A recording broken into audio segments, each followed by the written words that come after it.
जय श्री कृष्णा दोस्तों। आज मैं आप सभी को एक कहानी सुनाने जा रही हूँ। अगर मेरी कहानी आप सभी को अच्छी लगे तो मेरे चैनल को सब्सक्राइब करें, वीडियो को लाइक करें और शेयर करें। वृंदावन के पास एक गांव था जिसमें एक भोली भाली बूढ़ी माई रहती थी जिसका नाम था पंजीरी।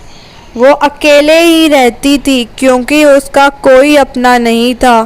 उसके पास एक गाय थी जिसका दूध बेचकर वह अपनी जीवन नैया चला रही थी।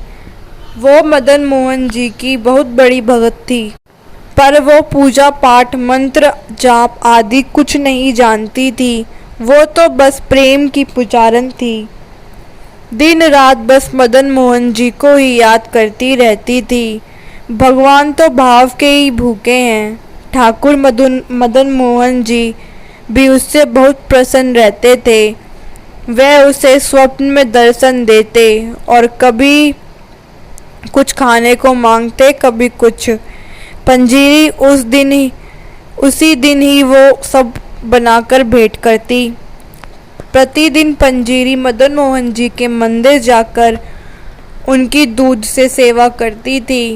रोज सबसे पहले सुबह वो गाय का दूध निकालती, ठाकुर जी के लिए दूध का प्रसाद बनाती, उनके दर्शन करने जाती और वहीं उनको प्रसाद का भोग लगाती। बाकी बचे हुए दूध को वो गांव में बेच आती।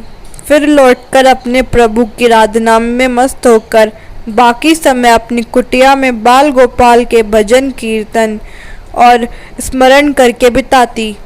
यही उसका रोज का नियम था। लेकिन गरीब पंजीरी को चढ़ावे के बाद बचे हुए दूध से इतने पैसे नहीं मिलते थे कि वो 2 वक्त का खाना भी खा पाए। अतः कभी कभी मंदिर जाते समय यमुना जी से थोड़ा सा जल दूध में मिला लेती, जिससे उसकी आमदनी इतनी हो जाती कि वो अपना जीवन निर्वाह कर सके। माई पंजीरी बहुत ही संतोषी स्वभाव की थी। पूरी दुनिया में उन्हें केवल मदन मोहन का ही सहारा था, जिनसे वो ढेरों बातें करती थी। कृष्ण कन्हैया तो अपने भक्तों की टो में ही रहते हैं, नित्य नई लीला करते हैं। एक दिन पंजीरी के सुंदर जीवन क्रम में भी रोड़ा आ गया। यमुना का जल मिलाते समय जल के साथ साथ एक छोटी सी मछली भी दूध में आ गई और मदन मोहन जी के चढ़ावे में चली गई। दूध डालते समय मंदिर के गोसाई की दृष्टि उस पर पड़ गई तो गोसाई जी को बहुत गुस्सा आया और उन्होंने दूध वापस कर दिया। पंजीरी को खूब डांटा फटकारा और मंदिर में उसका प्रवेश निषेध कर दिया। पंजीरी पर तो आसमान टूट पड़ा। उसने किसी और को दूध नहीं दिया और रोती बिलखती सीधे अपने घर पहुंची। उसका भोला मन बहुत दुखी था। वो बिलख बिलख कर कह रही थी, ठाकुर जी, ये मुझसे बहुत बड़ा अपराध हो गया, क्षमा करो। पानी तो मैं रोज ही मिलाती हूँ, पर तुमसे ये कहाँ छिपा है, ना मिलाओ तो गुजारा कैसे हो। तुम ही बताओ, उस बेचारी मछली का क्या दोष? उस पर तो तुम्हारी कृपा हुई, इसी कारण तो वो तुम्हारे पास तक आ पहुँची। लेकिन प्रभु, तुमने तो आज तक कोई आपत्ति नहीं की, प्रेम से दूध पीते रहे। फिर ये गोसाई कौन होता है मुझे रोकने वाला? मेरा मंदिर में प्रवेश ही बंद कर दिया।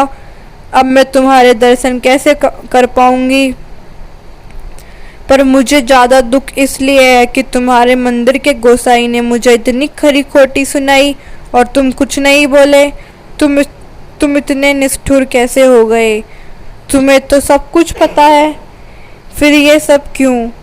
ठीक है ठाकुर जी, अगर यही मेरा अपराध है तो मैं प्रण लेती हूँ कि तुम अगर रूठे रहोगे और चढ़ावा स्वीकार नहीं करोगे तो मैं भी अंजल ग्रहण नहीं करूँगी। यही मेरा प्रण है। भूखी प्यासी पंजीरी को रोते रोते शाम हो गई। रात का अंधेरा अभी पांव पसार ही रहा था। रोती हुई पंजीरी भी अपनी झोपड़ी के कोने में बैठी थी। तभी उसके कानों में मधुर कंठ सुनाई दिया। माई ओ माई, पंजीरी उठी तो दरवाजे पर देखा एक सुंदर सुलोना श्याम वरण किशोर खड़ा है। थका हारा सा वह किशोर कुटिया में झांक रहा है।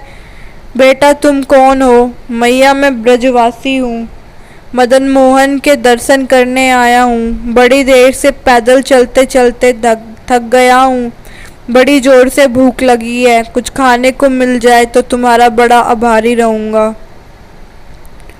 पंजीरी के शरीर में ममता की लहर दौड़ गई। वह अपना दुख दर्द सब भूल गई और बोली, हाँ हाँ बेटा अंदर आओ। जी अभी कोई पूछने की बात है? इसे अपना ही घर समझो। न जाने तुम कौन हो जिसने आते ही मुझ पर ऐसा जादू बिखेर दिया है। बड़ी दूर से आए हो क्या? बोलो क्या खाओगे? अभी जल्दी से बना देती हूँ। अरे मैया अब इस समय क्या रसोई बनाओगी? जो कुछ सुबह का पड़ा हो वही दे दो। बेटा मैंने तो आज सुबह से ही चूल्हा नहीं जलाया, घर में तो पहले का बना हुआ कुछ भी नहीं है, पंजीरी बोली। अच्छा मैया फिर थोड़ा सा दूध ही दे दो, वही पीकर सो जाऊंगा, किशोर ने प्रेम से कहा। दूध की बात सुनते ही पंजीरी की आंखें डड़बड़ा गईं।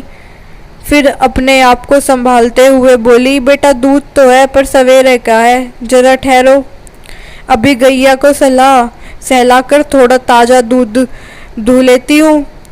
अरे नहीं मैया उसमें समय लगेगा, सवेरे का भूखा प्यासा हूँ, दूध का नाम लेकर तूने मुझे अधीर बना दिया है। अरे वही सुबह का दे दो, तुम बाद में दूहती रहना।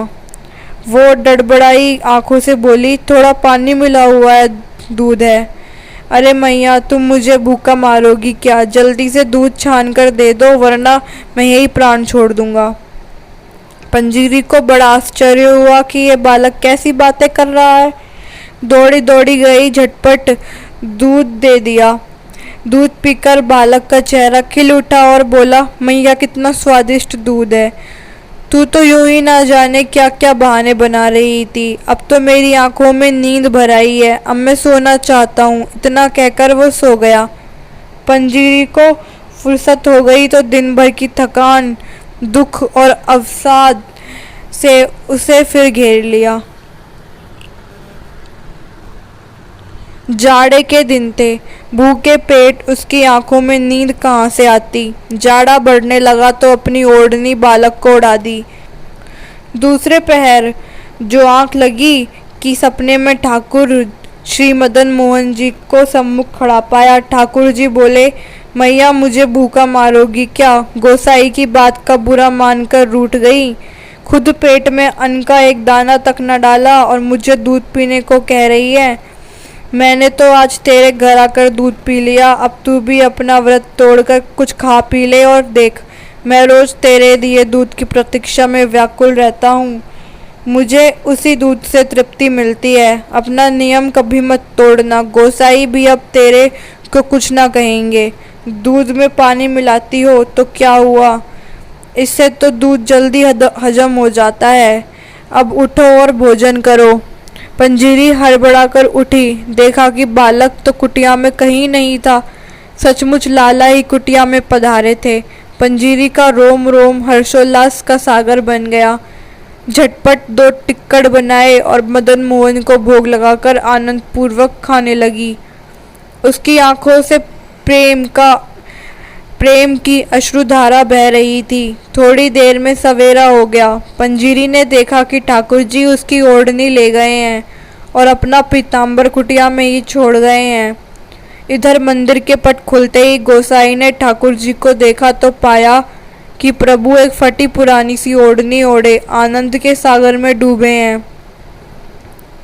उसने सोचा कि प्रभु ने अवश्य फिर कोई लीला की है, लेकिन इसका रहस्य उसकी समझ से परे था।